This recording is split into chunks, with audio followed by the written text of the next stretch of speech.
Thousands of inmates in the Ohio prison system pay their debt to society by serving time for their crimes. But a select few have a special job while they're behind bars.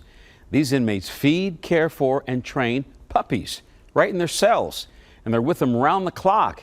The ultimate benefit is to give sight to the blind. And 10 TV's Chuck Strickler has the story.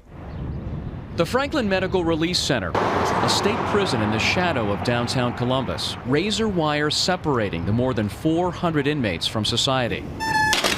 All behind lock and key. I'm in there for failure to comply with the order of a police signal. This is inmate Brian Nelson's fourth time behind bars, currently serving a 3-year sentence, and his cellmate, Mike Schaefer. My crime is vehicular homicide. I'm in for 8 years. But if you haven't noticed already, they also share these close quarters with 2 dogs. Good girl. It's kind of like having your kid.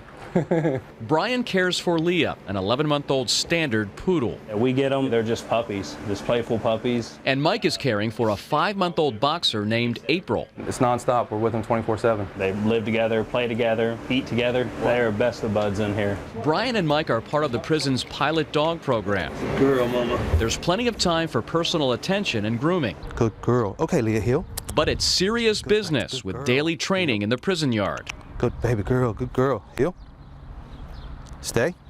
Okay, Leah, come. Always a work in progress as the dogs learn basic commands. Sit. No. Sit. Even though at times it can be frustrating. Sit. Good girl. But it's not just the dogs benefiting from the training. It's given me a strong sense of responsibility. It gives you a real good reason to stay out of trouble. The inmate learns certain abilities that perhaps didn't have before.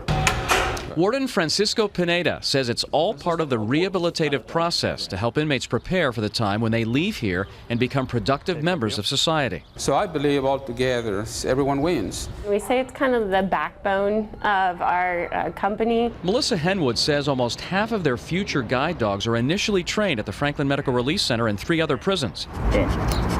Like this Labrador named Jewel. Good left. She was originally trained at Franklin for a year, then went through 6 months of special guide dog training at the pilot dog facility. Now she's ready to be placed with a visually impaired person who she will live with around the clock for 4 weeks in the final phase of becoming a guide dog. Forward, Jewel.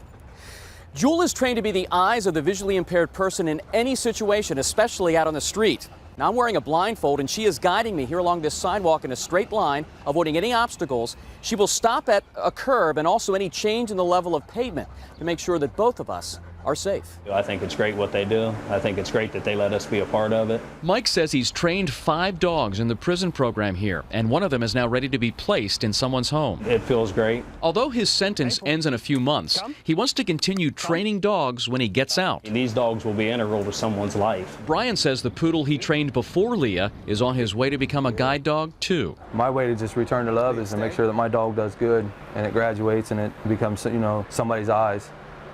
Help somebody through the world. In Columbus, Chuck Strickler, 10 TV News. Pilot Dogs Incorporated says only about 50% of the dogs actually graduate to become guide dogs. The organization says its 20-year partnership with the prison system has placed 65 dogs with visually impaired people.